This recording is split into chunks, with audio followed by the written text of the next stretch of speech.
नमस्कार, घटना चक्र में आपका बहुत बहुत स्वागत है। मैं हूं अंजर। सिलसिले को आगे बढ़ाएं, पहले देखते हैं आज का एजेंडा। बीजेपी की 2 दिवसीय राष्ट्रीय कार्यकारिणी की बैठक समाप्त। पीएम मोदी की मुलाकात के बावजूद समापन समारोह को आडवाणी ने नहीं किया संबोधित। स्वास्थ्य को बताया गया कारण। बड़ा सवाल, भाषण बिना कैसा मार्गदर्शन। और बीएचपी नेता चंपत राय का विवादित बयान। हिंदुओं को दी ज्यादा बच्चे पैदा करने की सलाह। बोले नहीं तो देश पर मुसलमानों का हो जाएगा कब्जा। बड़ा सवाल, नेता बेतु के बयानों से क्यों नहीं आ रहे हैं बाज।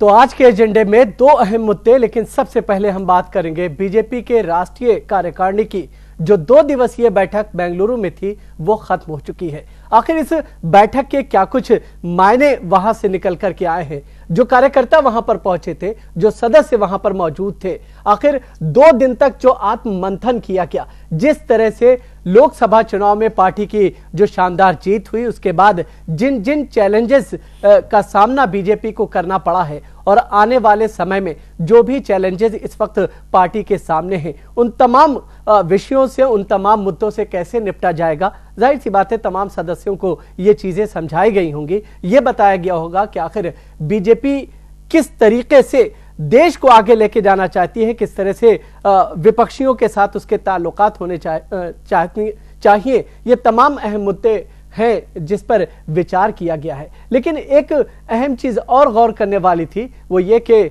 शायद ये दूसरा ऐसा मौका है जब बीजेपी में मार्गदर्शन, जो एक भाषण होता है, लास्ट भाषण जो है लाल कृष्ण आडवाणी किया करते थे, वो इस बार भी उनका नहीं हुआ है।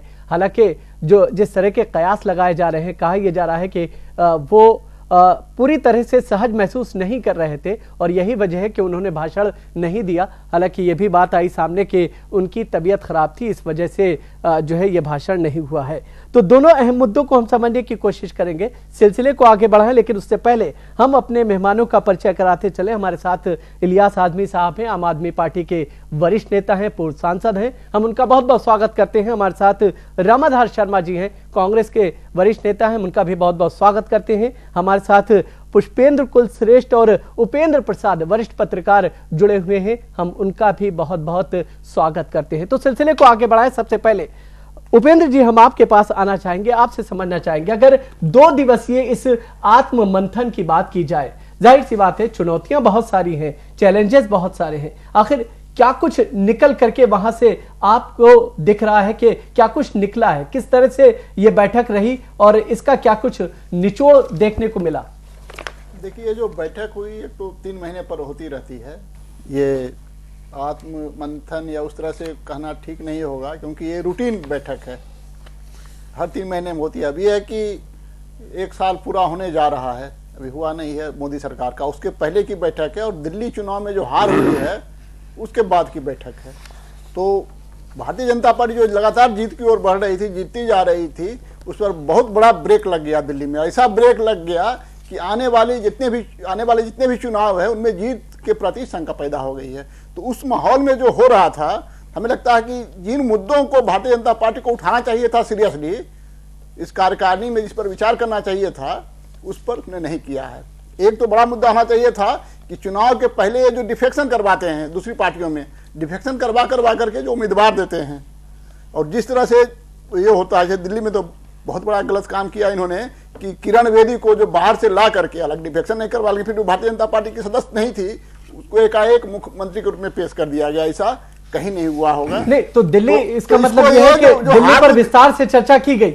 दिल्ली में अगर विस्तार से चर्चा की गई तो दिल्ली में जो हार हुई है तो उसके कारणों पर ज्यादा होना चाहिए था। और एक पॉलिसी बन गई है भारतीय जनता पार्टी की, डिफेक्शन करवाना ये बहुत पहले से हो रहा है। ये 91 में भी हुआ था, लोकसभा चुनाव के थोड़ा हुआ था, 96 में बहुत ज्यादा हुआ, इसमें भागवत ज्यादा। और क्या क्या है, एक हाइप क्रिएट करने की इनकी पॉलिटिक्स होती है कि चुनाव के पहले हाइप क्रिएट करो, न्यूज क्रिएट करने के लिए डिफेक्शन करवाया जाता था। तो उसको है कि जब भारतीय जनता पार्टी कमजोर थी, अपना दिखलाना होता था कि उस समय जनता दल भी इसके लगभग बराबर था। लेकिन अब इतनी मजबूत पार्टी हो गई है, नंबर 1 हो गई है लोकसभा में आकर के, 30% से ज्यादा उसको वोट मिल गया है देश में, उसके बाद भी उसी पॉलिटिक्स को और एग्रेसिवनेस के साथ जो चला रही है। तो ये चुनाव के पहले का जो डिफेक्शन की जो उसकी पॉलिसी रही है या पॉलिटिक्स रही है, उस पर उसको विचार करना चाहिए था। दिल्ली चुनाव को पर आप तब तक अच्छी तरह से विचार नहीं कर पाएंगे जब तक कि आप अपनी पॉलिसी ऑफ डिफेक्शन पर विचार करेंगे। मैंने कहा था परसों कि यही काम बंगाल में हुआ। अभी आप देखिएगा बंगाल में भी भारतीय जनता पार्टी की बहुत भारी पराजय होगी। अभी चुनाव वहां हो रहा है, नगर निगम और नगर पालिकाओं के चुनाव हो रहे हैं। पूरे पश्चिम बंगाल में के भारतीय जनता पार्टी के कार्यालयों पर हमले हो रहे हैं। उपेंद्र जी, सिर्फ दिल्ली ही डिस्कशन नहीं था, बल्कि बहुत सारे ऐसे इश्यूज थे। पुष्पेंद्र, अगर आप डिस्कशन मतलब एक विपक्षी पार्टी के रूप में एक डिस्कशन हो रहा था कि कांग्रेस पर आप हमले कर रहे हैं। अमित शाह का जो भाषण हुआ था, अध्यक्षीय भाषण से टोन का पता चल जाता है कि आप क्या कर रहे हैं।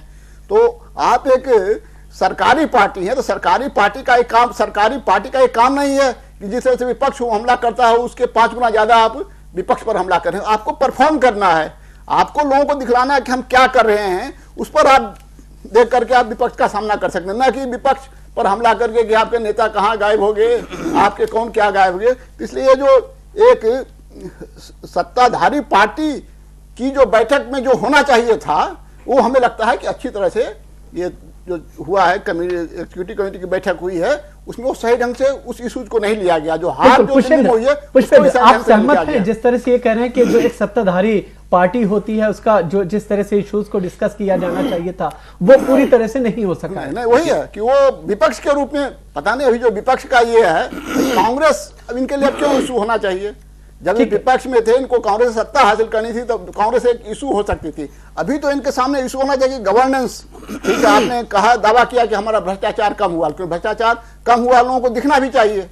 आप सिर्फ अपने घोषणा करके कि भाई हमने ये कर दिया, हमने वो कर दिया, वो तो लोग नहीं मानेंगे। लोग तो समझेंगे कि भाई जो मशीनरी बनाई जा रही थी भ्रष्टाचार खत्म करने के लिए लोकपाल की, उसमें कहां प्रोग्रेस हुआ? ठीक है, उसमें तो कोई प्रोग्रेस नहीं हुआ। देखिए, उपेंद्र भाई ने जो बातें कही हैं वो भारतीय जनता पार्टी का मामला है, उस पर उन्होंने कितना मंथन किया होगा, करना चाहिए उनको, अगर वो सच में उस तरह सोचते हैं जिस तरीके की बात उपेंद्र भाई कह रहे हैं। लेकिन आप एक चीज जरूर देखें कि जो पिछले दिनों चुनाव हुए हैं, खासतौर से आप झारखंड, महाराष्ट्र और जम्मू कश्मीर, इन 3 जगह आप देखें कि सीधे तौर पे कांग्रेस नहीं थी। ये तीनों राज्यों में गठबंधन की सरकारें थी। मैं एक इससे की निष्कर्ष निकालना चाहता हूं कि जो बात आप बार बार कह रहे हैं कि इस पूरी मीटिंग के दरमियान भी वो अपनी बातों के साथ साथ कांग्रेस पे हमला करते नजर आ रहे हैं।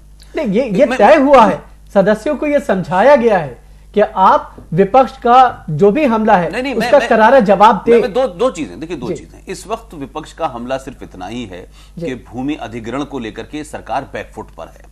मैं जो बात अपनी प्रूफ पॉइंट करना चाहता हूं वो ये है कि जो उपेंद्र भाई कह रहे हैं उससे मैं 2 कदम आगे जा रहा हूं कि भारतीय जनता पार्टी को इस देश में राजनीति के लिए अपना कद बढ़ाने के लिए उन्होंने राहुल और सोनिया और कांग्रेस पे जम के हमला किया।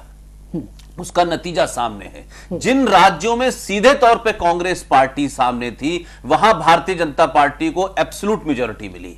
जिन जिन राज्यों में कांग्रेस सीधे सत्ता में नहीं थी, दाएं बाएं थी, पार्टनरशिप में थी, वहां इनके मिशन फेल हुए, चाहे जम्मू कश्मीर हो, चाहे झारखंड हो, चाहे महाराष्ट्र हो।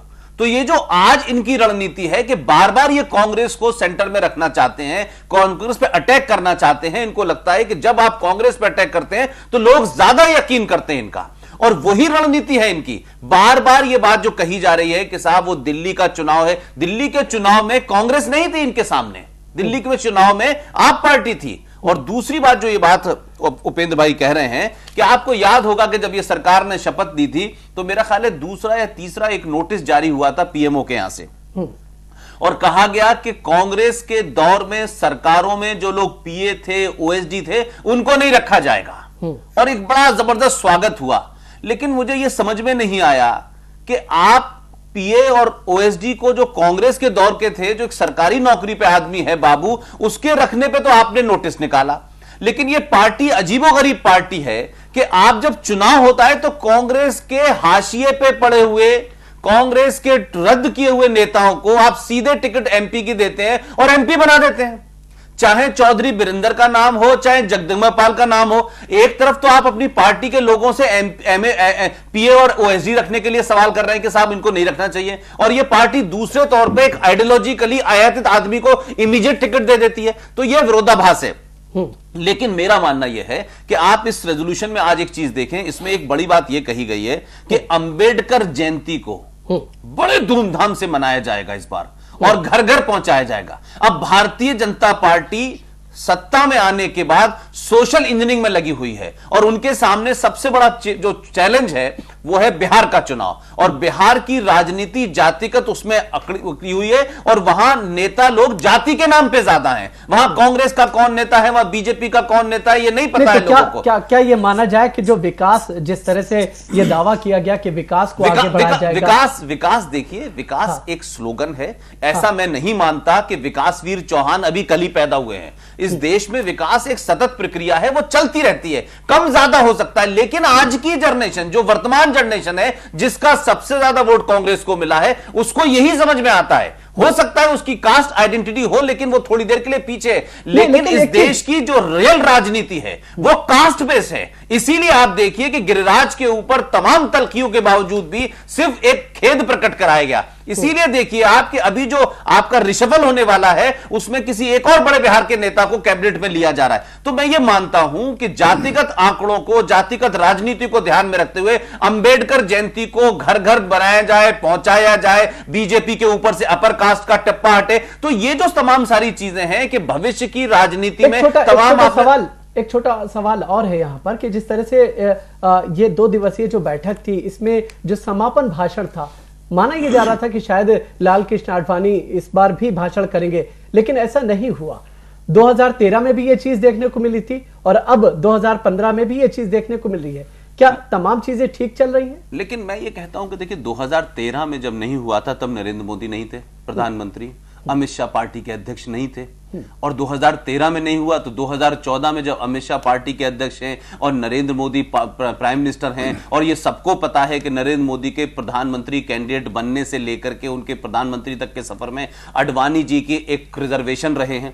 लेकिन मेरा मानना यह है कि आपको याद होगा, अडवाणी और अटल की जोड़ी जब हुआ करती थी तो एक शुभारंभ करते थे, एक अंत करते थे। अब पार्टी प्रेसिडेंट का भाषण तो फिक्स है कि वो देगा ही देगा, और अगर उस पार्टी की सरकार केंद्र में है तो उसका प्रधानमंत्री देगा। अब अडवाणी जी के भाषण की कोई रिलेवेंस नहीं। ये हो सकता है कि न्यूज का विषय हो, ये हो सकता है कि जो लोग भारतीय जनता पार्टी की राजनीति में कुछ उसको बैकफुट पे करना चाहते हो, उन लोगों को रातों रात अडवाणी जी एक महान, सेकुलर, ग्रेट, एडमायरर, तमाम किस्म के शब्दों से वो लोग नवाज सकते हैं। लेकिन उनके भाषण को लेकर के मैं समझता हूं कि कोई बहुत बड़ा इशू नहीं होगा कि साहब उनको मुझे तो यह ताज्जुब की बात लग रही है कि जो 2 मार्गदर्शन के लोग थे, उसमें से मुरली मनोहर जोशी क्यों नहीं मंच पे थे? सवाल यह था कि वो भी तो उसी कद के लीडर थे, उनको मंच पे तो कम से कम बिठाया जा सकता था। यह सवाल हो तो समझ में आता है। चलिए, फिलहाल एक छोटे से ब्रेक का समय है। अभी हमारे कुछ और मेहमान हैं जिनसे हम उनकी राय और उनकी प्रतिक्रिया जानने की कोशिश करेंगे। फिलहाल एक छोटे से ब्रेक के बाद जल्द वापस लौटते हैं।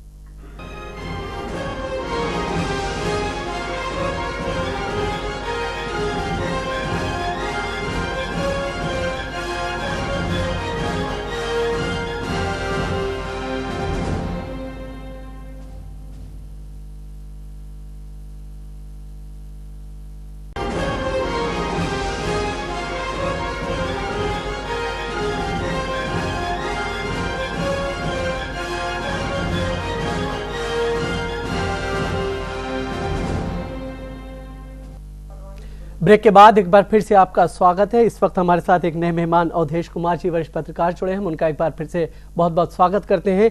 समझने की कोशिश ये कर रहे हैं कि आखिर 2 दिवसीय जो बैठक थी राष्ट्रीय कार्यकारिणी की भारतीय जनता पार्टी की, क्या कुछ वहां से निकल करके आया है? किस तरह से जो विपक्ष का कई मुद्दों पर जो एक यूनाइटेड मोर्चा बनता हुआ दिख रहा है, मुकाबला कैसे होगा?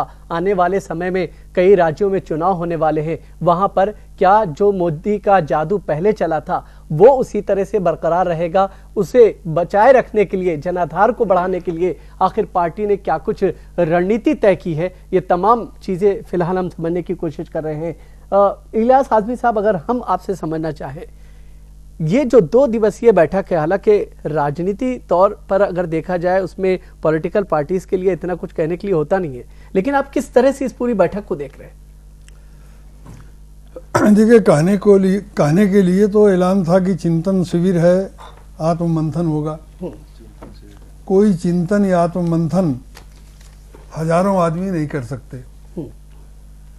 चिंतन और आत्ममंथन 10-5 लोग 10-20 लोग तक तो हो सकता है, अगर वो 2 दिन बैठे हैं।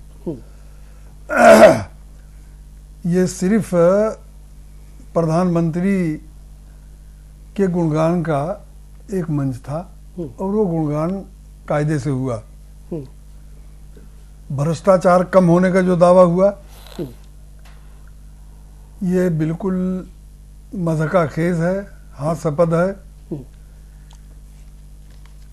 जब यूपीए 1 थी तो 5 साल तक भ्रष्टाचार का कोई मामला सामने नहीं आया था, बड़ा मामला। लेकिन सारे मामला उसी पीरियड के हैं। सुन लीजिए, उसी पीरियड के हैं, लेकिन वो दूसरे पीरियड में सामने आया।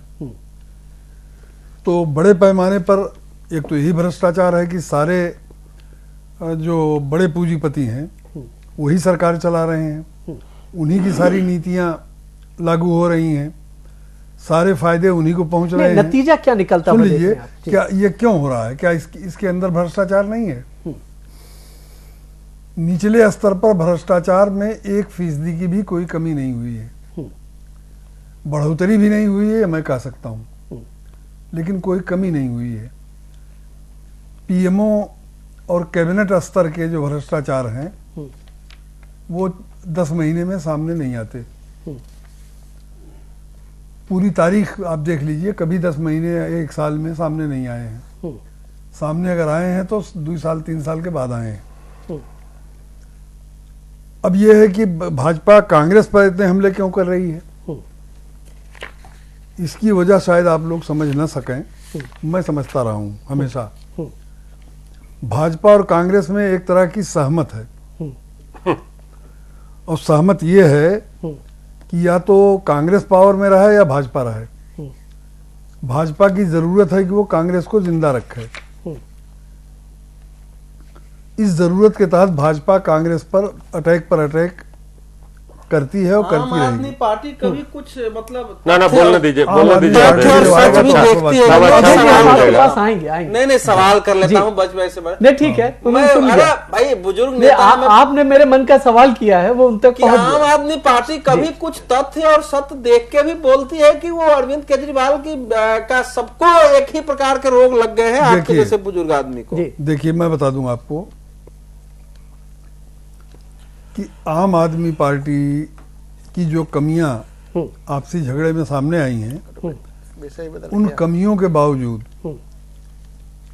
उन कमियों को दुरुस्त करने की कोशिश की जाएगी। लेकिन ये तो एग्जीक्यूटिव में नहीं डिस्कस हुआ ना, आम पार्टी की कमियां क्या है, ये तो एग्जीक्यूटिव में नहीं डिस्कस हुआ सर। नहीं, एग्जीक्यूटिव में नहीं डिस्कस हुआ, लेकिन बहस करिए ना सर। मैं यहाँ का उन्होंने सवाल किया तो मैं जवाब दे रहा हूँ। हमारा मेरा ये सवाल, उन कमियों को हम कोशिश करेंगे कि दूर किया जाए।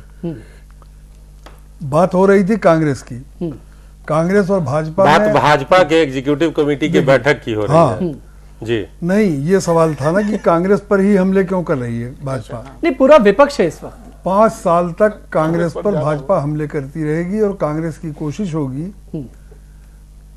कि भाजपा की कोशिश होगी कि कांग्रेस को मरने से बचाया जाए। कांग्रेस ही सबसे बड़ी पूंजी है भाजपा की इस वक्त। दामोदर जी, दोनों मिलके अपर कास्ट रूल को बरकरार रखना चाहते हैं। आजमी साहब बुजुर्ग आदमी हैं, देखिए अब बुजुर्ग हैं, बुजुर्ग राजनेता हैं। अभी आपका नंबर आ रहा है। हमला कीजिए ये सोच के मत डरिए कि बुजुर्ग है, लेकिन विचार तो वैसे ही है ना उनके। आजमी साहब के विचार भी बुजुर्ग हो गए। आजम खान के सब विचार तो एक ही, विचार पे हमला कीजिए। आजम खान से मुझको मत जोड़िए, आजम खान से ये मैं हाथ जोड़ के आप लोगों से। ठीक है, बिल्कुल आजम खान से इलियास साहब को नहीं जोड़ा जा सकता। आजम खान से या नसीमुद्दीन सिद्दीकी से नहीं, हम उनकी बात नहीं कर रहे। बीजेपी राष्ट्रीय कार्य मेरा सबसे बड़ा अपमान है। अब ये रह गया कि अंबेडकर जयंती पर भाजपा बहुत जोर दे रही है। पिछले 70-80 साल से भाजपा या आरएसएस के लोग, भाजपा और जनसंघ बनने से पहले और जनसंघ बनने के बाद, सबसे ज्यादा विरोध अंबेडकर विचारधारा का ही करती रही है। अब रह गया कि भाई मूर्ति पूजा, मतलब से मूर्ति पूजा हमारे देश के खमीर में दाखिल है। अब अंबेडकर इतनी बड़ी मूर्ति बन चुके हैं कि उसको इग्नोर नहीं किया जा सकता। अंबेडकर के विचारों पर भाजपा क्या चल रही है? अंबेडकर किसी आप अगर नेक्स्ट आपसे समझा जाए तो वहां से बैठक से कोई खास चीज उभर करके नहीं आई, कोई आत्मचिंतन नहीं हुआ, सिर्फ एक मकसद था मोदी जी का गुणगान करना। ठीक है, उस मकसद में वो सम्मेलन सफल रहा। रमन जी ये सबसे पहले तो विकास की बात आजमी साहब की बात का मैं अभी मेरी बात 1 मिनट में खत्म हो जाएगी।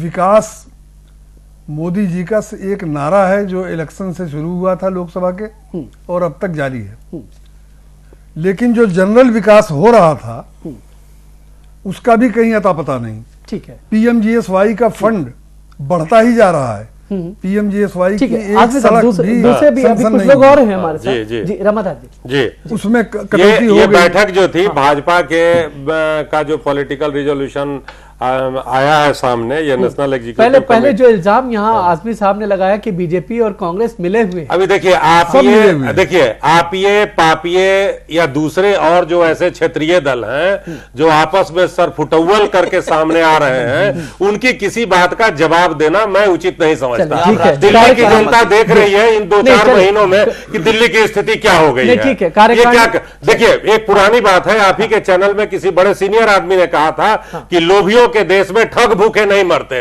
तो ये ठग लोग थे जो यहां के लोभी जनता को प्रलोभन देके फंसा के वोट उन लोगों का गैदर करके ले गए। बस मैं एक ही लाइन कहना चाहूंगा इन लोगों के बारे में।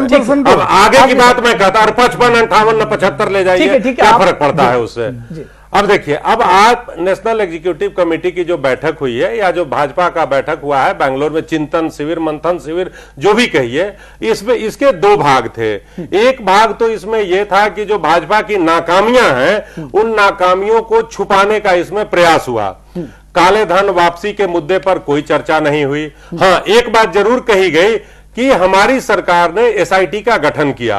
एसआईटी के गठन का श्रेय पूरी तौर पर सर्वोच्च न्यायालय को जाता है, ये पूरे देश की जनता जानती है।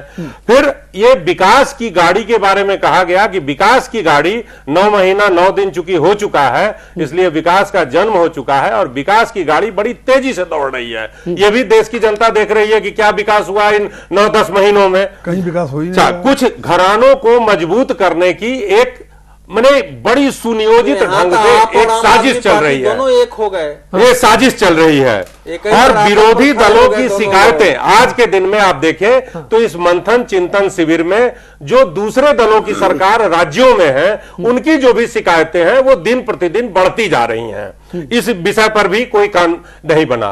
अभी देश भर में इनके भूमि अधिग्रहण कानून पर विरोध दिन प्रतिदिन बढ़ता जा रहा है और बड़ी संख्या में लोग जो हैं बैठक में इस पे चर्चा हुई है। इस पे चर्चा हुई है और ये कहा गया है कि विपक्ष का नहीं, चर्चा इस स्टाइल में हुई है कि ये लोग अपने कार्यकर्ताओं को और आरएसएस के जो प्रचारक लोग हैं उसके और जो सदस्य लोग हैं उन लोगों को मोटिवेट करने का प्रयास ये लोग किए, क्योंकि आज तक भूमि अधिग्रहण कानून पर जो दूसरे दल जो विरोध कर रहे हैं उस विरोध को काउंटर ये लोग नहीं कर पा रहे हैं, भाजपा के कार्यकर्ता लोग। तो इस शिविर में एक संदेश देने का प्रयास हुआ, लोगों को बताया गया कि आप लोग भी जाके जनता के बीच में भूमि अधिग्रहण कानून के पक्ष में प्रचार करें, लोगों के मनोभाव को आप बदलने का प्रयास करें।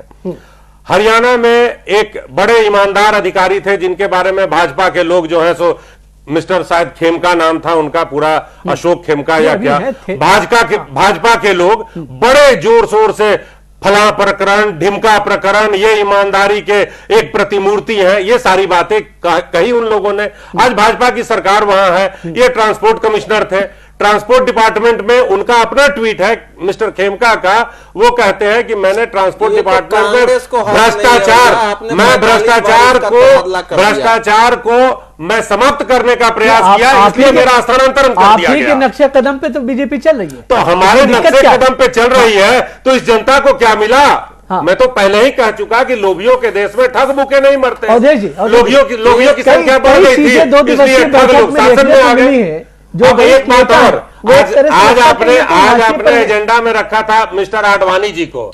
आडवाणी जी मार्गदर्शक हैं। मार्ग को आप रास्ते के रूप में देख सकते हैं। मार्ग का एक अर्थ रास्ता होता है और दर्शक जो होता है वो रास्ता देखता है। हाँ। तो इस बैठक में कल और आज की बैठक में आडवाणी जी को रास्ता दिखा दिया गया। बोया पेड़ बबूल का आम कहां से पाए, ये श्री लाल कृष्ण आडवाणी ने इस देश के सांप्रदायिक सौहार्द को बर्बाद किया है, उसका प्रतिफल वही पाप उनके सर चढ़ के बोल रहा है और आज उन्हीं के चेले उनकी ऐसी की तैसी कर रहे हैं। अवधेश जी देखिए जी, राम आधार जी मेरे गहरे मित्र हैं, लेकिन मैं करूं क्या, जब कोई जिसके विरुद्ध अपराध का मुकदमा दायर हुआ हो, वो अगर ये कहने लगे कि भैया जिसने मुकदमा दायर किया हुआ है उसको सजा दो, तो फिर हमको कुछ न कुछ बात कहनी ही पड़ेगी। अवधेश जी, अपराध का मुकदमा दायर हो जाना साबित हो जाना, खेमका को नष्ट करने वाले, उसका कैरियर बर्बाद करने वाले आप ही लोग हैं और उस पर आप चर्चा कर रहे हैं। काला धन जो है कांग्रेस के शासन काल में देश और विदेश दोनों जगह फैला, 10 महीने की सरकार आई है, उस पर काले धन पर ये आवाज उठा रहे हैं। बड़ी विचित्र हालत है। भ्रष्टाचार कांग्रेस के शासन काल में भ्रष्टाचार चरम पर चढ़ गया, आवाज तो उठानी होगी और कांग्रेस भ्रष्टाचार पर बात कर रही है। क्यों नहीं कांग्रेस भ्रष्टाचार कांग्रेस के राज में जो है सारे रिकॉर्ड को तोड़ चुका है था, वो भ्रष्टाचार पर बात कर रही है। अब हम लोग जो है, इसलिए मैं कह रहा हूं ना, अब हम लोग जो है इस पर आए। देखिए 10 महीने सरकार बनने के बाद अगर कोई कार्यकारिणी होती है तो जाहिर है उस पर कार्यकर्ताओं की, उनके समर्थकों की, देश के जागरूक लोगों की, विपक्षियों की, विदेश की, सबकी नजर रहती है कि आखिर भाजपा वहां से क्या संदेश देती है। ये इस नाते ये महत्वपूर्ण कार्यकारिणी थी, उस पर उठाए जाने वाले प्रश्नों का क्या उत्तर देती है, विपक्ष के आरोपों का कैसे जवाब देती है, अपनी सरकार के 10 महीने के कार्यकाल पर क्या मत प्रकट करती है, जिन मुद्दों कदमों पर विवाद खड़ा हुआ है उसके बारे में वहां से क्या ध्वनि निकलती है, वो अपने कार्यकर्ताओं का आत्मविश्वास कैसे बढ़ाती है। तो ये इस समय इनके सामने ये सारे प्रमुख एजेंडा थे। और आप जानते हैं जो जिससे एक वातावरण जैसे बनाया गया है, जैसे हमारे इलियास साहब ने और हमारे जो है कांग्रेस के हमारे शर्मा जी ने, दोनों ने जैसे कहा कि उस प्रकार का एक देश में फैला है कि नरेंद्र मोदी चुनाव के पहले जो लोकप्रियता हासिल थी, उनको लेकर जो उम्मीदें थी वो धीरे धीरे 10 महीने में घटी है। तो जाहिर है पार्टी को उसके बारे में भी कहीं न कहीं एक संकेत चिंता रही होगी, एक संकेत नहीं, सरकार की छवि कमजोर हो रही है, खासकर भूमि अधिग्रहण के कानून में संशोधन को लेकर के जो विपक्षी दलों ने हमला किया है, किसान विरोधी क्या समझ दिया है, उसका भी उसको जवाब देना था। तो इसलिए ये सारे चीज थे। तो हम 3 पक्ष में इसका उत्तर तलाश सकते हैं। तो अध्यक्षीय भाषण, प्रधानमंत्री नरेंद्र मोदी का जनता के बीच भाषण, आज अंतिम भाषण, वहां से पारित प्रस्ताव, वहां हुए घटनाक्रम, ये चारों चीजों पर आपको गहराई से जब विचार करेंगे ना तब आपको आएगा। जैसे अमित शाह ने जो भाषण दिया, अमित शाह ने जो भाषण दिया उसके 4 प्रमुख पक्ष थे। नहीं, हमारे चारों वक्ता ने कहा है कि जो 2 दिवसीय कार्यकारिणी की बैठक हुई है कोई खास चीज उभर कर नहीं, तो मैं जो बताऊं, जो वक्ता कह दिया आपको, वो पार्टी के लोग ऐसा तो 2 दिन तक वहां बैठ करके ना सब झाल नहीं बजा रहे थे। वहां झाल बजाने से भी कुछ मिलता है। आदमी साहब तो बोल रहे हैं कि झाल ही बजा, एक बात और है, ऐसा है। एक बात और है, सबसे पहले अभी एक न्यूज चैनल पे मैं एक सर्वे देख रहा था, आज दिन में मैं देखा हूं, उसमें भाजपा का वोट शेयर जो है, जो वो लोग पाए थे वो 2.9% से लेके 5% तक कम हुआ। वी रिस्पेक्ट यू, बट ये जो चंगू 250 चैनल है, ये रोज सुबह चैनल पे निकालते हैं और शाम को गिरा देते हैं। और आपकी पार्टी, माफ कीजिएगा, ऑफिशियली कह चुकी है कि हम इस किस्म के फ्रॉड, जिस किस्म के ये सर्वे होते नहीं मानते। अब आपके पक्ष में नहीं है, किसी के फेवर से खिलाफ है। मैं ये कह रहा हूं कम से कम ये माने कि 250 चैनल ये दुकानें चलाते हैं। जीरो पर आ गए, उससे मेरा कोई मतलब नहीं है। मैं केवल कार्यकारिणी पर बात कर रहा हूं कि उनके सामने कार्यकारिणी में जो एजेंडे थे उस पर वो खरे उतरे कि नहीं उतरे, उसका असर क्या होगा, इस पर मैं बात नहीं कर रहा हूं। आप लोग अलग चले जा रहे हैं। तो सबसे पहले अमित शाह ने जो ये भाषण में जो कहा कि हमने सबसे बड़ा जो काम किया है कि कांग्रेस के शासन में जो पॉलिसी पैरालाइसिस थी, एक आरोप लग रहा था सरकार काम नहीं कर रही थी और भ्रष्टाचार थी, तो हमने कम से कम 10 महीने में इन दोनों चीजों को खत्म किया है कि हमारे यहां कोई पैरालाइसिस नहीं है, लकवा नहीं मार गया है, सरकार निर्णय कर रही है और 10 महीने में हमने भ्रष्टाचार मुक्त शासन दिया है। तो एक अध्यक्ष के नाते यह जवाब विपक्ष को भी अपने कार्यकर्ताओं के लिए आवश्यक था। दूसरा जो उन्होंने कहा कि जो कुछ है नहीं, असल में विपक्ष उसकी आलोचना कर रही है। यह कार्यकर्ताओं के लिए भी था, विपक्ष के लिए भी था कि हम पर जो आरोप लगाए जा रहे हैं हमारे नहीं। और तीसरी बात जो उन्होंने कही कि कोई कुछ भी करे भैया, अपन को तो 10 से 20 साल तक शासन करना है। देखिए वो गुजराती है इसलिए हिंदी में थोड़ी सी दिक्कत हो जाती है। उनका कहना था कि 20 साल तक तो हमको कोई छू ही नहीं सकता है। अब हम भी नहीं स्वीकारेंगे, कोई नहीं मानेगा कि कोई पार्टी का नेता भविष्यवाणी कर दे, लेकिन अपने कार्यकर्ताओं के अंदर, अपने समर्थकों के अंदर आप एक आत्मविश्वास पैदा करते हैं कि भाई परिस्थितियां हमारे प्रतिकूल नहीं है। ये एक अध्यक्ष का दायित्व था और उस दायित्व पर वो खरे उतरे हैं, एक आश्वस्त किया है। अब जरा ये एक और कर लूं ना, ये एक राजनीतिक बयान था और एक राजनीतिक बयान कांग्रेस को ये कहना कि भैया हमारी जो कमी ढूंढते हो, पहले जरा अपने नेता को ढूंढ के ले आओ ना, जिसको भविष्य में जिसको बागडोर देना है। तो पॉलिटिकल लीडरशिप कुछ मुद्दे अपने कार्यकर्ताओं के लिए देती है, तो वो कार्यकर्ताओं के लिए मुद्दे दे दिया कि कांग्रेस अगर आलोचना करती है तो अभी तत्काल जब तक राहुल गांधी नहीं आते आप इससे जवाब दे दो। अब इसका असर क्या? अब आ जाइए मोदी के भाषण पर। मोदी ने अपने कल के भाषण में, आज का तो आंतरिक भाषण था, उसके कुछ पॉइंट्स आए हैं उनके खासकर ट्विटर पर, लेकिन कल के भाषण में लंबे समय बाद मोदी ने उन एक एक विषय पर तथ्यों के साथ अपना मत रखा है जिस पर कि प्रश्न उठाए जा रहे थे, क्योंकि सबसे ज्यादा ध्यान उन्हीं पर था। अपनी जनसभा में उन सारे प्रश्नों के उत्तर दिए, उन सारी आलोचनाओं की धज्जियां उड़ाई, उन तथ्यों के साथ जनता को यह समझाने का प्रयास किया कि जिस उम्मीद और विश्वास से आपने हमें चुना, हम उस पर पूरी तरह खरे उतरे हैं। उन्होंने काले धन की पूरी डिटेल बात की कि हमने पहले से लेकर G20 तक क्या काम किया, हम ला रहे हैं। उन्होंने भूमि सुधार और किसानों पर बात की, विदेश नीति पर बात की, कांग्रेस और विपक्षी दलों पर बात की, भूमि अधिग्रहण विधेयक पर विस्तार से बात किया। तो इसलिए ये कार्यकारिणी भारतीय जनता पार्टी की दृष्टि से एक सफल कार्यकारिणी मानी जाएगी। उसका असर क्या होता है ये हम बाद में कहेंगे। और सबसे जो वहां 2 बड़े निर्णय हुए हैं वो हुए हैं कि हमारी पार्टी में कार्यकर्ता निर्माण की प्रक्रिया रुक गई थी। कम से कम 15 लाख ऐसे लोगों को प्रशिक्षण दे के हम कार्यकर्ता बनाएंगे जिससे कि वो पार्टी के लिए बड़े स्तंभ साबित हो सके। और सामाजिक एकता की बात केवल वहां अंबेडकर जी की ही नहीं हुई है, वहां पंडित दीनदयाल उपाध्याय की जन्म शती मनाने का भी एक बड़ा फैसला हुआ है। बुजुर्गों को नजरअंदाज फिर क्यों किया जा रहा है? ये बुजुर्ग देखिए, लाल कृष्ण आडवाणी, आप सब लोग जानते हैं कि लाल कृष्ण आडवाणी ने अपने जीवन की सबसे बड़ी गलती गोवा कार्यकारिणी में न जाकर के और पार्टी और देश में बने हुए मोदी के माहौल के विपरीत खड़ा होकर के किया। वही रणनीति उनको खत्म कर चुकी है।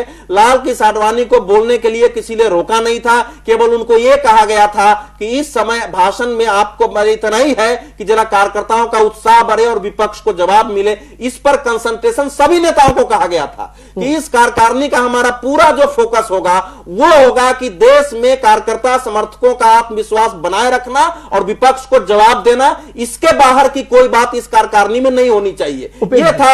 अब आडवाणी जी को कहा गया, वो उन्होंने स्वयं इनकार कर दिया बोलने से। जाहिर है उनके मन में कुछ था, लेकिन यह विषय लंबे समय तक चलेगा कि भाई लाल कृष्ण आडवाणी वहां क्यों नहीं बोले। मेरा मानना है कि लाल कृष्ण आडवाणी अगर बोलते तो अच्छा रहता, लेकिन उनका आडवाणी जी पूरी तरह से इसीलिए नहीं पूछा, संतुष्ट नहीं थे कि SIT पर जितना पैसा खर्च हो रहा है उतना पैसा आएगा भी कि नहीं आएगा। देखिए आडवाणी खर्च भर का, आडवाणी जी को काला धन तो अलग है, मार्गदर्शक मंडल का सदस्य बनाया गया, नेता बनाया गया। उसके बाद से उनसे किसी भी प्रकार का मार्गदर्शन नहीं लिया गया। अब दिल्ली चुनाव हुआ, उसमें बहुत सारे फैसले किए भारतीय जनता पार्टी ने, उनका कोई सुझाव नहीं लिया गया।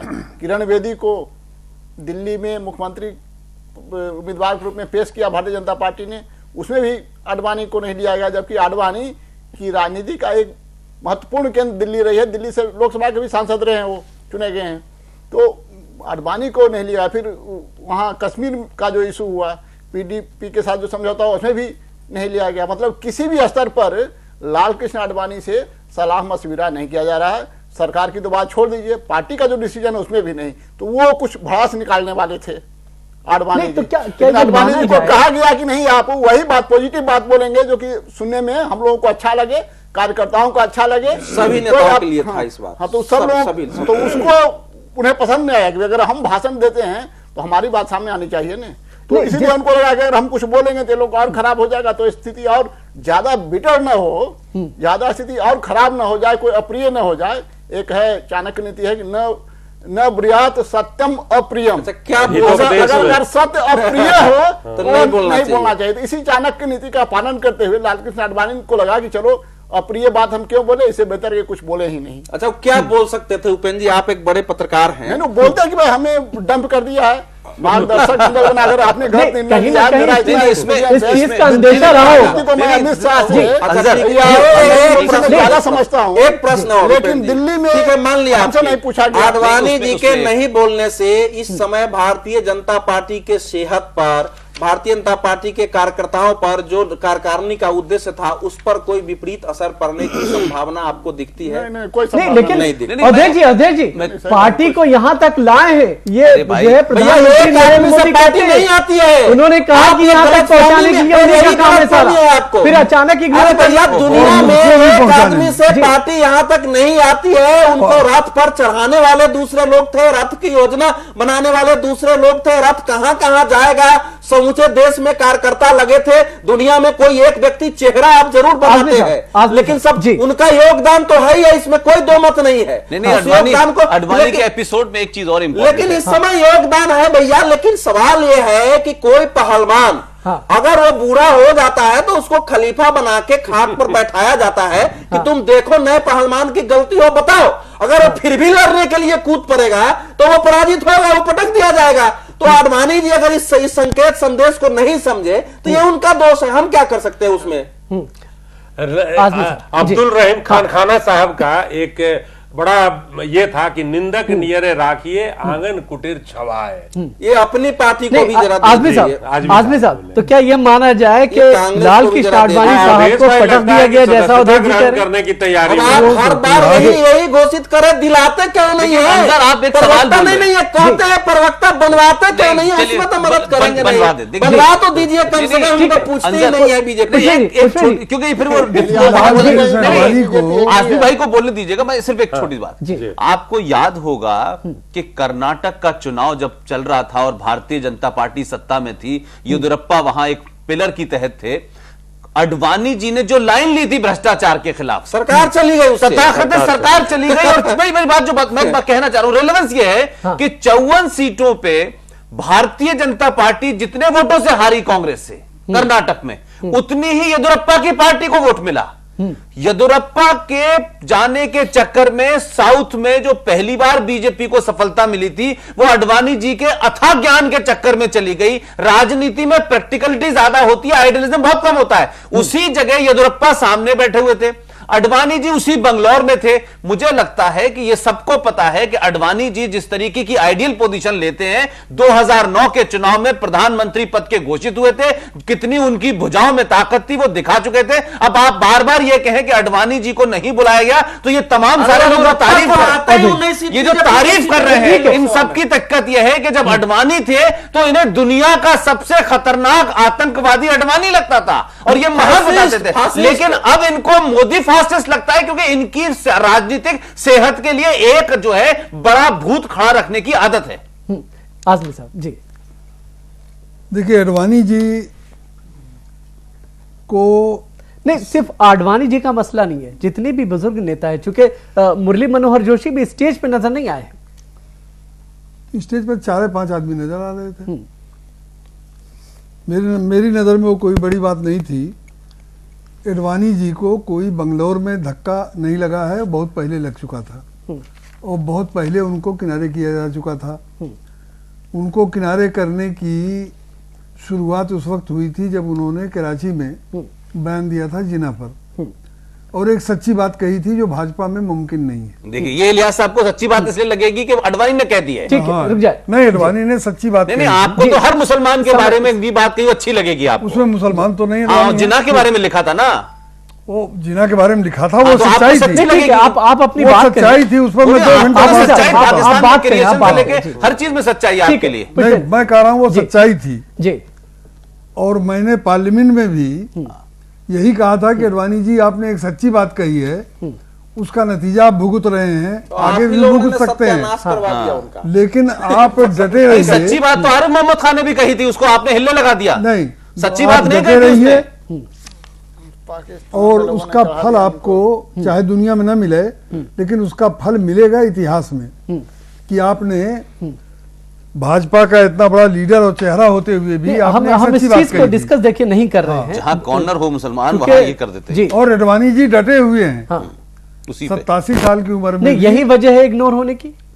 इग्नोर होने की वजह सिर्फ ये नहीं है, बल्कि इग्नोर होने की वजह ये है कि अब भाजपा के नाम पर एक ऐसा आदमी सत्ता में है जिसकी गुजरात में अपनी सत्ता के जरिए खुद आरएसएस और बीएचपी को खत्म कर चुका था, जिसने उनको वहां तक पहुंचाया था।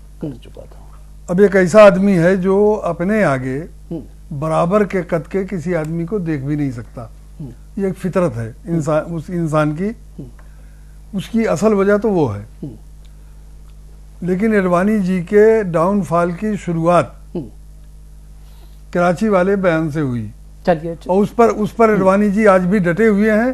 चलिए, मैं चूंकि उनको ब्रेक पे जाना है। धन्यवाद देता हूँ। ब्रेक पे जाने से पहले और एक आज चीज और फिर है। कहूंगा पार्लियामेंट में उनके सामने का वो अच्छी बात है, आप तारीफ करें, आप लोग उनको जिंदा रखेंगे इतिहास में, क्योंकि आपके मन की बात कह दी है। सवाल यह है कि इस रेजोल्यूशन में एक चीज और पास हुई है, उसमें लिखा है कि ये जो पाकिस्तान के सिलसिले में जो बात हुई है फॉरेन पॉलिसी में, उसमें कहा फिर दोबारा से यही कहा है कि talk and terror can not go together. लेकिन सवाल यह है कि नरेंद्र मोदी ने चुनाव के दरमियान भी यह कहा, और टॉक ऑन टेरर भी हुई, टेरर भी हुआ और टॉक भी चल रही थी।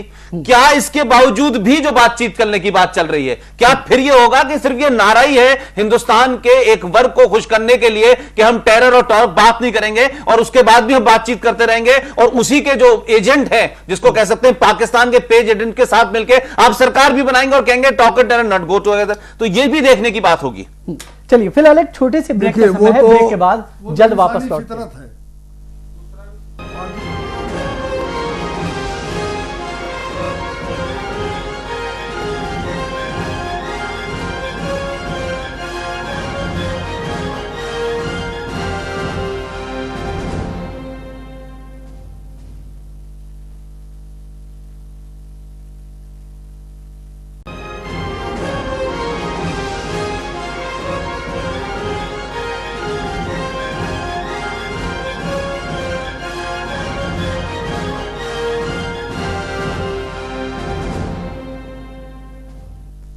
ब्रेक के बाद घटना चक्र में आपका एक बार फिर से स्वागत है। इस हिस्से में हम बात करेंगे विवादित बयान की। ये विवादित बयान एक रिसर्च यानी एक रिपोर्ट आई है, उसके बाद इस तरह का बयान आया है। हालांकि प्रधानमंत्री नरेंद्र मोदी बराबर इस बात पर जोर दे रहे हैं कि ऐसे इश्यूज को डिस्कस ना किया जाए, या इस तरह के इश्यूज को जो जिससे विवाद खड़ा हो उसको तूल ना दिया जाए, क्योंकि ये विकास के लिए कहीं ना कहीं एक तरह से रोड़ा बन जाता है। हम आपको बताएं कि वीएचपी के अंतर्राष्ट्रीय महासचिव हैं चंपत राय, वो विवादित बयान देते हुए नजर आए हैं। क्या कुछ कहा है उन्होंने, आइए सुनते हैं। भाई अगर आप लोग एक संतान में ही खुश होंगे तो ये हो ही जाएगा। तो इसमें तो अगर आपको यही लगेगा कि हमारी तनख्वाहें तो 25 से 50 हज़ार हो जाए, संतान एक ही रहे, और उसमें भी उसके पालन में कष्ट हो, तो ये हो ही जाएगा। लेकिन हमें ऐसा लगता है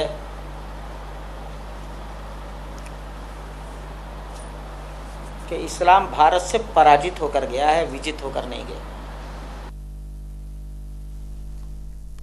साथ ही साथ चंपत राय ने यह भी कहा है कि अगर हिंदू ज्यादा बच्चे पैदा करें, नहीं तो भारत पर मुसलमानों का कब्जा हो जाएगा। हम आपको बता दें कि चूंकि एक सर्वे रिपोर्ट आई थी जिसमें यह कहा गया था कि 2050 तक जो भारत है यहां पर दुनिया का ये बड़ा देश हो जाएगा जहां पर मुसलमानों की आबादी जो है दुनिया में सबसे ज्यादा हो जाएगी।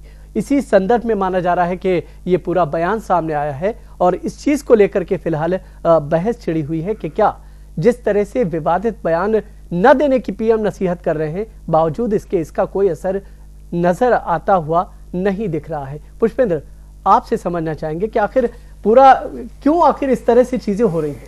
देखिए, आपने दो चीजें एक साथ कही हैं, जिसमें एक चीज तो समझ में आती है, दूसरी चीज का रिलेवेंस समझ में नहीं आता मुझे।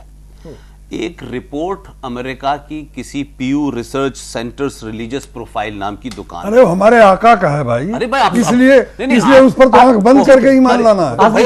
मैं वही आ रहा हूं इलियास भाई, आप ही पे आ रहा हूं, क्योंकि आप भी जो है एक एनजीओ की उत्पत्ति है इस वक्त जिस पार्टी को रिप्रेजेंट कर रहे हैं। मैं ये कहना चाह रहा हूं कि इस देश में, हमारे देश में 250 लोगों पे एक एनजीओ काम कर रही है, और एनजीओ का माफिया पूरी दुनिया में है, और ये पूरा कल्चर वेस्ट से हिंदुस्तान में आया है। इससे पहले इलियास साहब उम्र में मुझसे समझता हूं कि आजादी से पहले के आदमी होंगे, ये बता दें कि इस किस्म की किसी दुकान का अमेरिका का नाम सुना था हमने?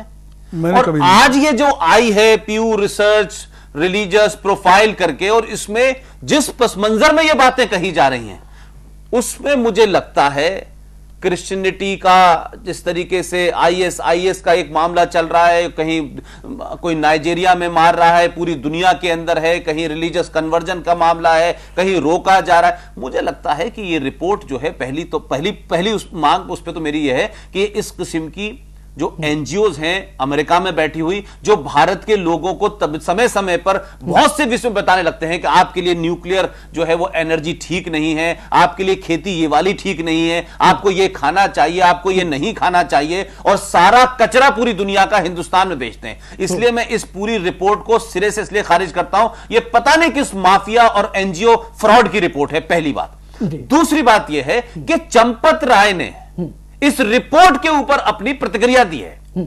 चंपत राय से पहले अगर सरकार के कार्यक्रम के तहत कोई बात थी, उस पर समझ में आता है। चंपत राय स्वतंत्र हैं, देश के मुसलमान स्वतंत्र हैं, देश के बहुत सारे फादर और मदर स्वतंत्र हैं इस बात पे कमेंट करने के लिए। चंपत राय का बयान इस रिपोर्ट पे है, लिहाजा मोदी और मोदी सरकार का इसमें कोई ठेका नहीं है कि अगर विदेश से कोई रिपोर्ट आए या इसमें कोई एनजीओ की रिपोर्ट आए, उस पर चंपत राय न बोले, वो बोले। लेकिन मेरा कहना यह है कि चंपत राय की राय को मान कौन रहा है? चंपत राय साहब से पूछे कि आपकी राय को कोई मान रहा हो, नहीं, और तो सार्वजनिक किस तरह से बयान देना? मेरी बात तो सुने भाई, चंपत राय कोई संविधान की पद पर बैठे हुए हैं, चंपत राय कोई चीफ जस्टिस रह चुके हैं, कोई एमपी रह चुके हैं, एक ऑर्गेनाइजेशन है उसका कोई आदमी बोलता है, आपको सुहाता है, आप उस बयान को आगे कर देते हो और उस पर बहस कर रहे हो। मैं कह रहा हूं आपकी बहस इस रिपोर्ट पर हो तो समझ में आता है। चंपत राय जैसे कितने राय हैं, और चंपत राय से पूछे कि उनके कितने बच्चे हैं और उनके बच्चों के कितने बच्चे हैं, तो मेरा कहना यह है कि यह सिर्फ राजनीतिक सुर्खियों का मामला है। उनकी अपनी एक राय है, लेकिन उनका किस राय का कोई मतलब नहीं है। ठीक है, मैं बड़ी हद तक कुलसरेश जी की बात से सहमत हूं। दुख की बात यह है कि हमारी पूरी सोसाइटी ने अमेरिका को अपना आका मान लिया है। मुझको याद है कि जब मायावती मुख्यमंत्री बनी थी, तो अमेरिका के किसी चीथड़े में, किसी मामूली से किसी अखबार में मायावती की तारीफ में छपा था। मैं उस दिन लखनऊ में था।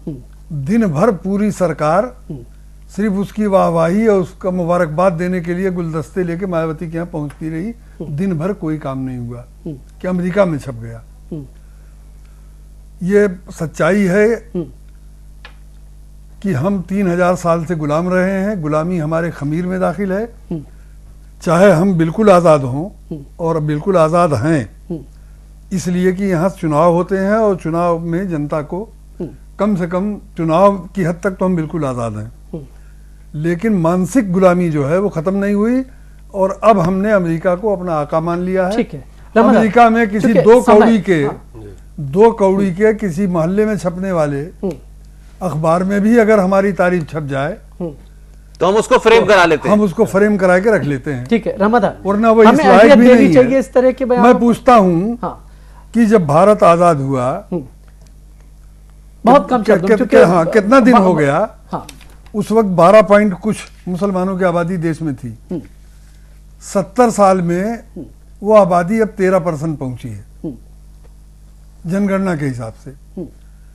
तो कौन सा इतना बड़ा वो हो गया? इस हिसाब से तो 500-700 हजार साल में नहीं, रिपोर्ट में कहा है कि ये चीज गलत भी हो सकती है। इलियास भाई की बात पे एक लाइन, आप अंजर, मैं कह रहा हूं जरा सा प्लीज इस रिपोर्ट पे अगर आपको बहस करनी है तो ये चंपत राय जैसे लोगों को थोड़ी देर के चंपत करें आप। हाँ। मैं ये कह रहा हूं आप रिपोर्ट की संजीदगी देखें। इस रिपोर्ट में लिखा है कि अमेरिका में मुसलमानों की आबादी यहूदियों से ज्यादा हो जाएगी। मुझे लगता है तो आज भी ज्यादा है।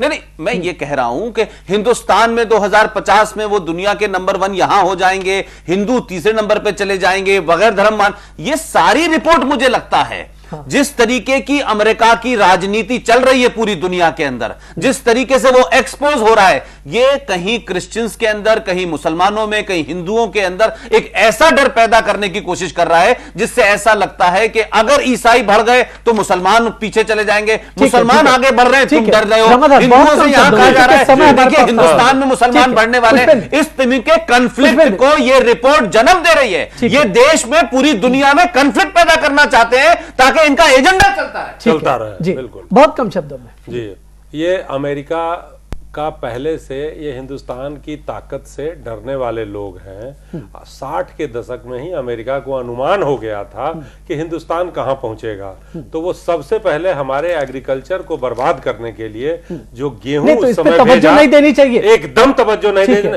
जो गेहूं हमारे यहाँ भेजा इस पर बहस करना, एजेंडे को आगे बढ़ाना है, इस पर बहस करना, इस सोसाइटी के अंदर खलफिशार पैदा करना है, इस पे एजेंडे को आगे बढ़ाना, अमेरिका के CIA के एजेंडे को आप आगे बढ़ा रहे हैं। आज आप एक और रिपोर्ट आया था RSS जनित, एक चंपक राय का रिपोर्ट आया, एक और बयान आज दिन में देखा हूं मैं, इनका MP है योगीनाथ, उन्होंने कहा, महंत योगीनाथ क्या है, आदित्यनाथ शायद नाम है, योगी आदित्यनाथ, उन्होंने कहा कि गाय को राष्ट्र माता घोषित करना चाहिए। तो ये इस तरह का उलझुल बयान देके RSS वाले लोग भाजपा की नाकामियों को साइड ट्रैक करने का प्रयास कर रहे हैं। ये जो भाई कह रहे हैं कि इस देश का फादर ऑफ नेशन, पिता इस देश का गांधी है और माता गाय होगी, समझ में नहीं आ रहा क्या कॉम्बिनेशन है। सुषमा स्वराज ने एक बयान दिया था कि गीता को राष्ट्रीय पुस्तक घोषित कर दिया जाए, राष्ट्रीय पुस्तक घोषित नहीं हुई आप सहमत हैं? और करोड़ों रुपया खर्च करके हर कर्मचारी के टेबल पर आपको मिले। अजय जी तो सब हो ही नहीं सकते एक राय, ये तो खुद मानते हैं कि NGO का उद्देश्य है। मैं इस रिपोर्ट से 100% सहमत हूं। वो कोई भी रिपोर्ट दे, उसका कारण यह है कि दुनिया में इस्लाम की आबादी जिस तेजी से बढ़ रही है उसके आधार पर एक गणना की गई है। वो धर्म परिवर्तन हो रहा है। एक सेकंड, पूरे डिटेल रिपोर्ट को देखिए, ऐसे मत भागिए आप। नहीं ठीक है, यूरोप के समय खत्म हो गया, समय कैसे समय बहुत बहुत शुक्रिया आप तमाम देखते रहिए जैन न्यूज। चंपत राय पर बहस